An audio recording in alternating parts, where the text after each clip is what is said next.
Hello, and welcome back to Cybersecurity Go-to-Market Girl Talk. My name is Elle, and I work with Stanton House, a cybersecurity recruitment firm who partners with pre-IPO security vendors across North America, helping them scale their go-to-market teams.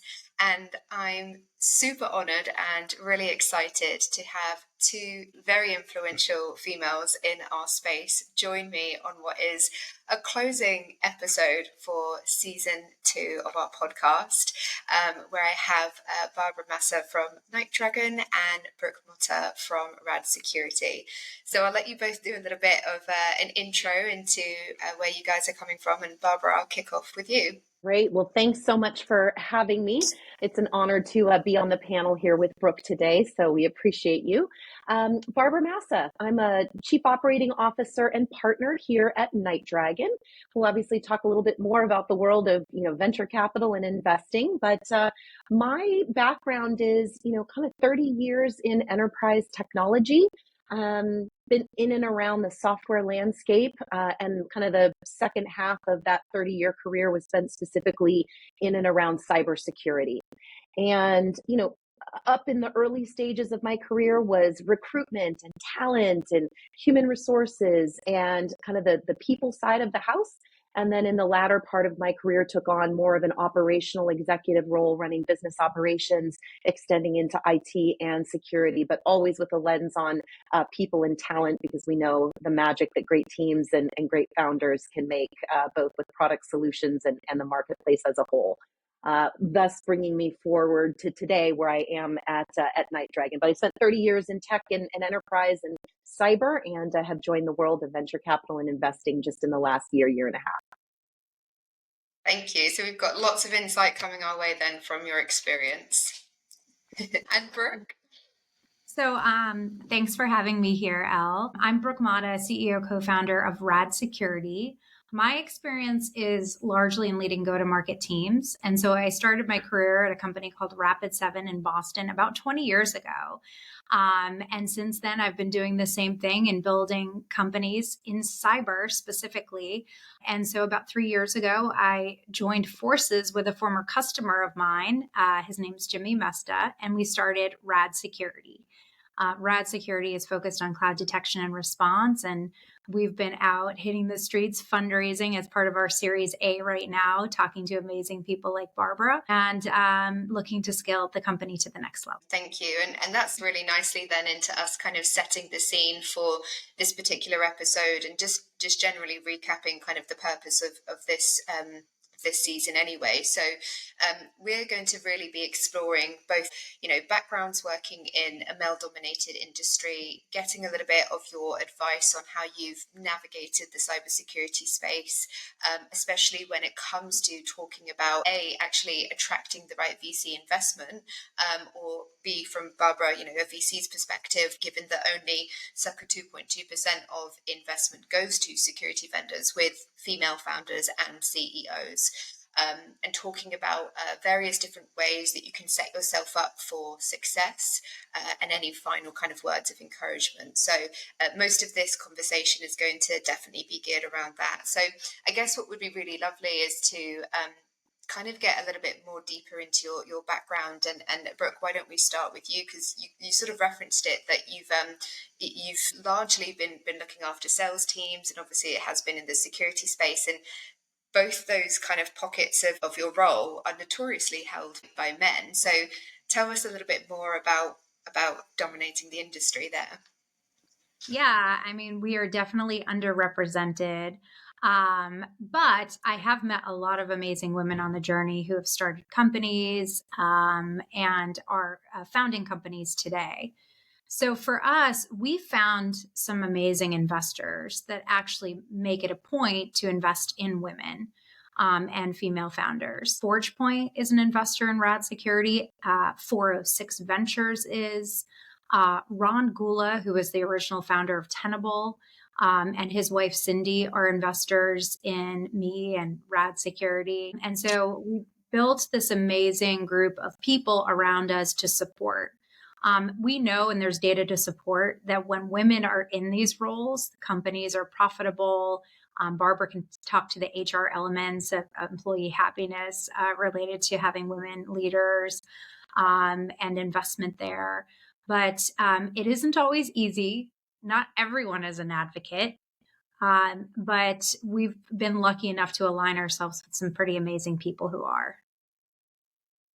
Yeah, I think it's all about people, right? Finding the right people, and everyone being on a joint mission is something that is incredibly important, especially when you are navigating the industry. And Barbara, of course, you obviously spoke about the fact that your background has been, recruiting talent, people, and it's evolved so much over this time, and now doing board advisory work and so forth. And I wondered if there's anything that you can share on kind of well, A, your experience navigating this landscape, and then B, perhaps, any advice you can share on creating a more inclusive kind of workforce and the importance of it in our space. Yeah, absolutely. I think, Brooke kind of said it well when you think about the importance of the relationships that exist, today, wonderful allies that can be, found and those relationships curated over time, whether they be other CEOs of successful companies or, that have checkbooks with which to write, funding kind of investment and so forth. But that notion of there is a need to be your authentic self. And Brooke is the one who's founded a company, right? I've been a member of an executive team, but I've never founded a company. And so, I just appreciate so much that you've really got to bring your authentic whole self to creating a company, leading a company. I think people can spot a fake, right? I think a lot of what women bring to the executive table is a willingness to listen, a willingness to really understand global marketplaces, really figure out how to forge and build partnerships in ways that maybe that lens that's looked through isn't always looked through in the same way from our wonderful counterparts in the male orientation of CEO and leadership. And I think that's a perspective that we inherently bring that is different and very important to curate from a kind of the lessons learned along the way. So it's be willing to be vulnerable even if no one else around the table is expressing that, ask a lot of questions, bringing forth the perspective that is different. Don't be afraid to share that perspective, even if no one else around the table is sort of saying it. So I think those are that kind of female element of some of our superpowers, showing up and showing those in, how you kind of lead and how you seek out investment are all very important things to be focused on. Yeah, I think that's really interesting. And as you were both speaking, I kind of thought of a slight curveball question that kind of came to mind. There are so many different superpowers that everyone has. And I guess one of the traits that may be notoriously attributed to females is this idea of emotion. And some may call it a superpower and others may have a different perspective. So have you, in either of your experiences, had to deal with this idea of the female having a more kind of emotional style, and whether that's been, I don't know, deemed as a superpower, or has it been something that has been highlighted in maybe a kind of negative perception? I've thought a lot about this because sometimes I personally, I don't want to speak for all women, manifest my emotions differently than some of my male counterparts.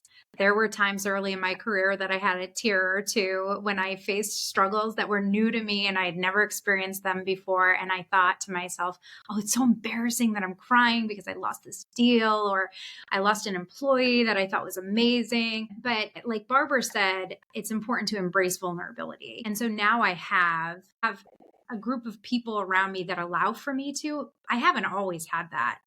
And so it's really important to me as a founder to create that space for people to be vulnerable. And I see a lot of that not happening still. And there's some work to be done there to create a safe place for people to be vulnerable and to show emotions in different ways. But I've definitely cried a couple times, not going to lie. Yeah, I mean, I have an almost identical sort of feeling, experience, and thought process to what Brooke just expressed. Early on in our careers, you aren't the expert in the room. You don't walk in and have all the subject matter expertise to be able to just, whether it's sit down at the virtual table or the actual table, and sort of put your fist on and say like, no, no, no, you got to listen to me. And so that naturally brings with it some fear, some trepidation. And like Brooke, I mean, there has been many a day where, the tears have shed and you just kind of go, oh my gosh, how am I going to get through that, meeting, whatever it happened to be that brought it up. And so I think as we have progressed on in our careers now and have, decades of experience behind us, it is really vitally important. Brooke is in a position as a founder to create that as she has done and will continue to do. And we're also responsible to kind of reach back in and down and throughout the organization to people earlier in their careers and set that example. And whether that's, by way of personal relationships and, time that we give of ourselves to those that are earlier in their career and kind of helping be a bit of a role model or just a soundboard, advice, counsel. I think those are all important things for us to demonstrate and role model. And I think it's also really important for us to be having those same conversations, certainly from us as, a company who has invested in many and have, 15 companies in our portfolio. These are conversations that are important for us to be having with those executive teams and those founders. And, sharing from our vast experiences about what worked and what didn't, and how they need to be focused on cultivating those same kinds of experiences for their talent. Because you sort of do what you've been shown in many cases. And I think it's important that we show, the best and most right ways to display those cultural values. So what I'm hearing is that you can absolutely, totally be a boss woman, an incredibly talented, high-performing female, and dominate your chosen market and still shed a tear or two. It's totally okay. Totally fine. Totally fine. Good. So I guess then kind of circling back to a little bit about the VC landscape. So keen to get a little bit more about your advice on attracting the right VC investment from both, a founder's perspective and also a VC's perspective. So Brooke, maybe you could start off by talking us through your experience and / sharing advice relating to attracting the right VC investment. Yeah, I mean, there are some venture capitalists out there who've done a really good job in investing in women. NightDragon is one of them. There's lots of very impressive women like Barbara who work there. And so you can find them. If you don't know who they are, I can connect you to some, including those who have invested in us. At the end of the day, for where we're raising right now, it's all about metrics. Once you get past the initial seed founding and where they believe in the founders, it's all about making sure that you have the data to support a growing, healthy business. And that's what we're working on today. Historically, women have done a fantastic job in increasing revenue for their companies, as Barbara mentioned, partnerships, and forging some pretty amazing ones that can help with demand generation and revenue and all of those things. And so it's really important to make sure that you build your network always. And so I just realized I logged into LinkedIn the other day and I saw somebody had posted that they had 10,000 followers. And then I realized I didn't even know that I had 10,000 followers. And that might not be a huge number to a lot of people, but I've been finding some amazing people over the past 20 years. And so I think it's really important to always have people in your network that you can trust, that you can tap, that you can ask for advice from. Yeah, I guess that's what I want to leave with, the role of networking and in making sure that you have some fantastic, strong relationships, especially with VCs. I think the importance of relationships is incredibly important in anything that you do in your career. And yeah, Barbara, would love to get your perspective on that. Thank you, Brooke. You just laid me up for, exactly how we look at the world of investing. And it's interesting because NightDragon, if I just explain a little bit about kind of the place that we play, is we're a growth stage investor. And so our market focus is in the world of secure tech broadly. So if you look at its cybersecurity, safety, privacy, we've got some satellite and space, and certainly the intersection of cyber meets physical, and the world of AI and its implications in the world of cyber. So that's kind of the market that we play in first and foremost. And as a growth stage investor, we bring our operating prowess to those companies that are looking for investment and capital, because we've run companies. And so we understand, hey, product market fit, you've got a customer base that needs curating, you need business development and partnerships, and what does that look like, and all of it. And so we're typically coming in at around the Series C round. So we aren't first institutional money in. We're generally not kind of that Series A round, but we do a lot of work early stage with those founders that are at that stage, because our view is, my goodness, we should be getting to know you. How can we help? How can we curate the relationship so that when it comes time to press that grow button, there's already an established relationship, to make kind of the investing decision. And so when you look at the areas that venture capital is looking, we look at three things. It's team, it's technology, and it's TAM. Team, tech, and TAM, the three T's.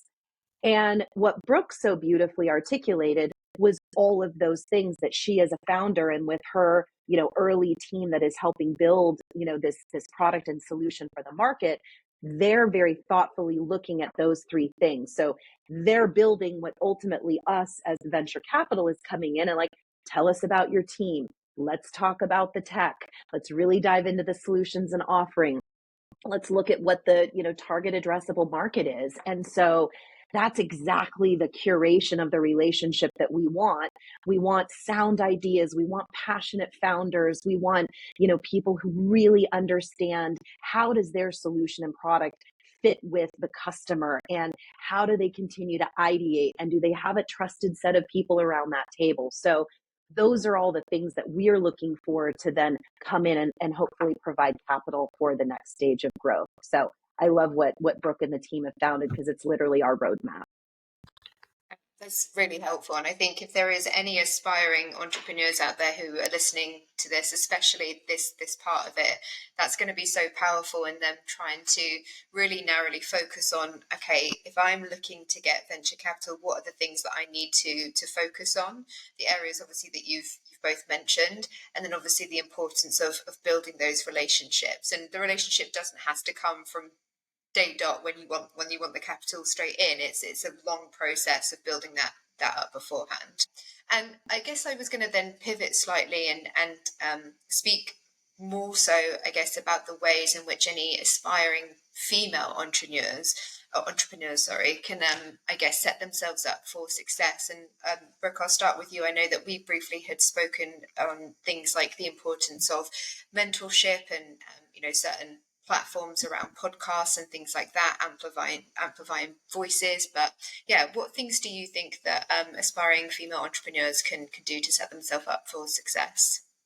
Yeah. So first of all, you should leverage platforms like Cyber Go-to-Market Girl Talk. That's a really good one. And so you guys are doing a good job of giving a platform for talented up-and-comers to see C-suite and successful leaders who have been through a lot. And there's some great lessons I've learned. There's another group called the Vision and Voice Coffee Chat. That's where I met Barbara. That's a great group. EWF is also another fantastic organization where I've been able to mentor a few different women. They have a really structured, organized system. And so you can connect with mentors that are on a similar path to you or who have similar interests. They also have an annual conference that they do that's really fantastic as well. And so, even just watching Barbara talk, I just steal like a little bit of amazing nuggets from her. And I think for me personally, I don't get to see a lot of women, and representation matters.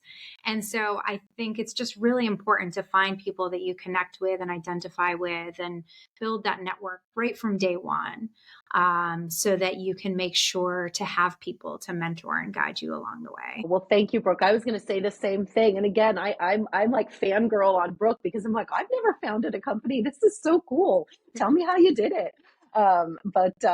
Yeah, I think, she's mentioned some incredible resources and organizations that I would echo. I would add maybe just two on top of that. Another great organization is the Athena Alliance. And there's now sort of chapters and parts of that organization. It was founded by Coco Brown. She's a tremendous advocate. And it's not only with the rise and ascent of getting, women executives into the boardroom. So that's kind of one very key element of their mission.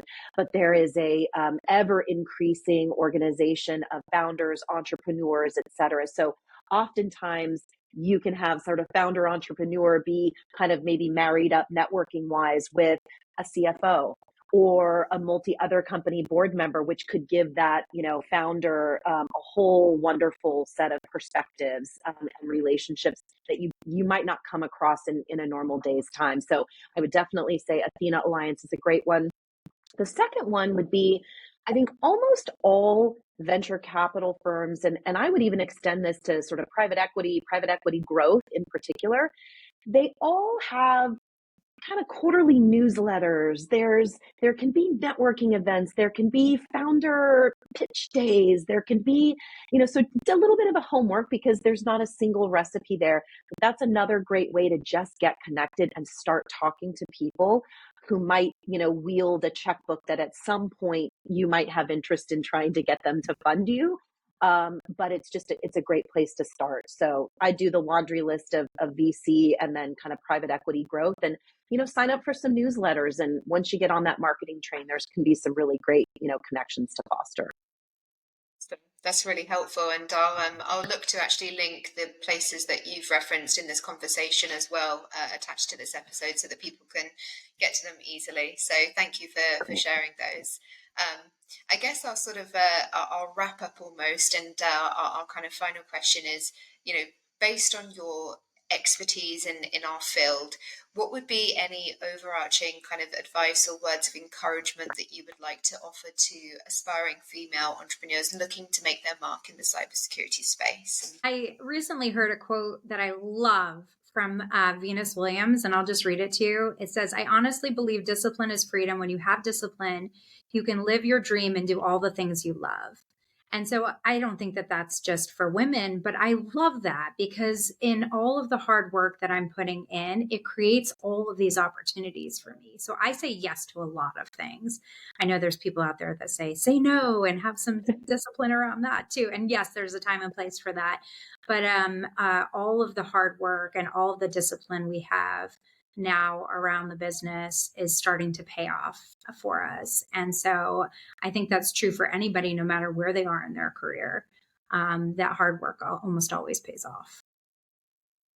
I'm super fan of Miss Serena Williams. That was an incredible quote. I'd actually not read that exact one, so thank you for sharing.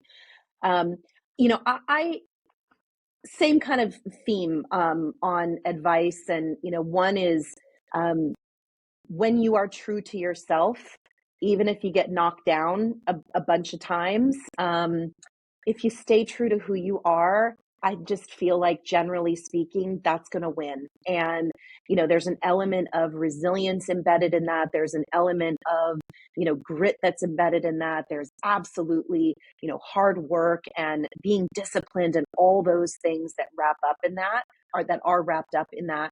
And, I just would say, don't compromise yourself, stay true to who you are. If you're staying curious about the world and your industry and your customers and your technology and your solutions, and you just stay true to who you are at your core, I feel like, that's the winning recipe overall. It is the long game, though. It's the long game. Mm-hmm. I think that's really important. I don't think that anything that is worth having never just happens overnight, right? And being authentic and operating with integrity is so incredibly important, because there is only so long that you'd be able to hold a mask on for if you're not operating to your true self. So just be you, and of course being disciplined and being consistent with that discipline, I think, is very, very important. If you're focused on just doing and putting in and let the rest kind of the outcome come itself, it will eventually be there in the end, but you've got to be focused on just what you're putting into it and trust the process, I guess. Yeah. Yeah. And then, I think we've all touched on this, but I just, can't underscore it enough. The power of, the word networking, I feel like has become almost such a dirty word, right? We equate it to, I got to go press the flesh of, having another glass of wine or coffee or, what have you in it. But that's not the networking that, I'm talking about. Yes, there is a time and a place for those kinds of events, and there can be real value there. But, the curation of relationships over, a period of time. And obviously we've spoken about, those here today, how Brooke and I met each other, and, the time that we're continuing to put into getting to know each other. Your CEO of last year could be your investor of the future.